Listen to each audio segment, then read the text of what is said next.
Mark Rogers TV back with you to get you set for week 6 in the SEC. LSU and Florida, they play each and every year. So even though they're not in the same division, it's one of those cross-division rivalries between the Gators and the Tigers.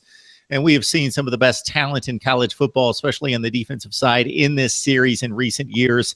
But we also have a number of issues on both sides of the field, and especially at LSU. We bring in Brandon Eisenman from Last Word on College Football to help us break down this one. So, Brandon, we appreciate you stopping by. Let's look at LSU, and the unthinkable happened last weekend, losing to Troy. So nobody expected that. So we saw the big effort on opening night against BYU. BYU has not turned out to be as good as they typically are, and the play on the field has declined each and every week. You would expect them to blow out the likes of Syracuse, and that was a rugged, pretty close win.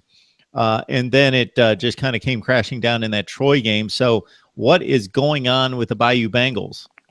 You know, the biggest issue that LSU has right now is really their offensive line. They're really injury prone on that unit, and they're really young there. And I can't tell you what's going on. I just know that they're not blocking the way they should, and they're not giving Danny Etling enough time. Now, I was in Baton Rouge for the Troy game last weekend, and I covered Troy. And I got to tell you that Troy team came in and gave it their all and, won the game. But LSU came into the second half and really rolled on offense, but it was a little too late. And that offensive line has really hurt them all season long. And if they don't get it together this weekend, I think it could hurt them against Florida. Yeah, everybody always tries to lay it at the feet of the quarterback, and if it's not the quarterback's fault, they look at the star players at the skill position players. But if you don't block people up front, the offensive line is the most important unit on the field. I will make that argument each and every time. And for LSU, they always have the defense, or maybe more so in previous years, and have the skill position players for the most part on offense. With Matt Canada taking over for Cam Cameron, a lot of hope was there, considering what Canada has done with less talent, and most recently at Pitt, in making that a pretty dynamic offense, and it just hasn't taken hold. And it might be just that offensive line, but do you see anything else with the LSU offense that's not clicking? Really, the main thing that I've talked about on my LSU Breakdown podcast, which my dad co-hosts with me now, is we've really talked about this offensive scheme and how Canada was supposed to come in and open up this playbook.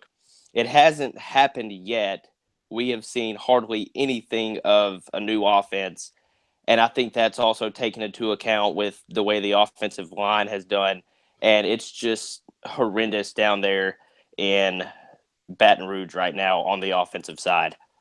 We've got Brandon Eisenman on the line from Last Word on College Football, also does his LSU Breakdown podcast. So we didn't mean to shortchange you there, Brandon. Where can people find your podcast? You can find it on iTunes or Apple Podcasts. Just search LSU Breakdown, and also on Spreaker.com as well. Very good stuff. So we know what happened last year when the two teams got together in Baton Rouge with Florida and the goal line stand against the LSU running game to hold on for the victory, which was key in them winning the SEC Eastern Division. You see anything with LSU on defense, it not playing out to the extent that we expected in terms of caliber of play? Arden Key is a bit of a mystery at times, and obviously wasn't on the field for the first few weeks. Yeah, you just kind of hit the hammer on the nail there with Arden Key. He hasn't been as productive as we all wished he would have been, when he came back. And I think that's really been a big blow for them. And one of the other things that I've noticed on the defense is that one player has really stood out to me is Rashard Lawrence on the defensive line. But that's really it. Nobody else besides cornerback Greedy Williams has stood out. But other than that, those are the only two players that have really elevated this LSU defense.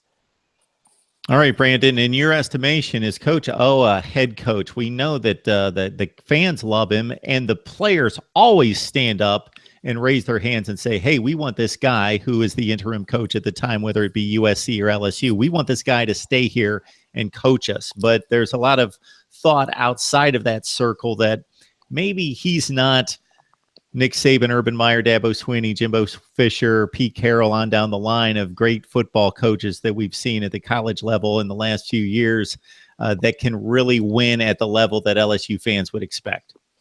Yeah, I'm kind of upset with a ton of LSU fans because it seems to me as if they want Orgeron gone right now just because LSU lost to Troy last weekend. I mean, Orgeron has a $12 million buyout from the school, and they're still paying Les Miles $9 million of his buyout, so they're obviously not going to fire him. The only way that Orgeron would, be fired or whatever, I think it's going to take a couple of years.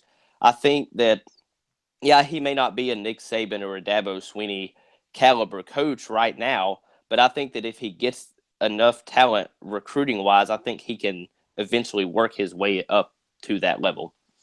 So let's understand. Let's go back to 2007. That was Nick Saban's first year in Tuscaloosa.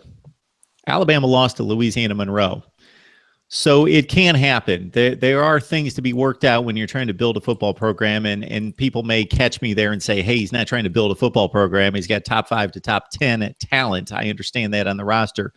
But kids need to be and working with the same head coach who's got the same vision year after year, and that they can see that continuity, along with the coordinators who are working with the positional coaches and see that continuity play out day after day, at least a couple seasons in a row. So this is his first full season. So regardless of how bad the record gets, I don't necessarily back the hire originally, but now that it's been done, I would say that you got to give him another season to see if he can give you some hope for the future in contending in the SEC Western Division.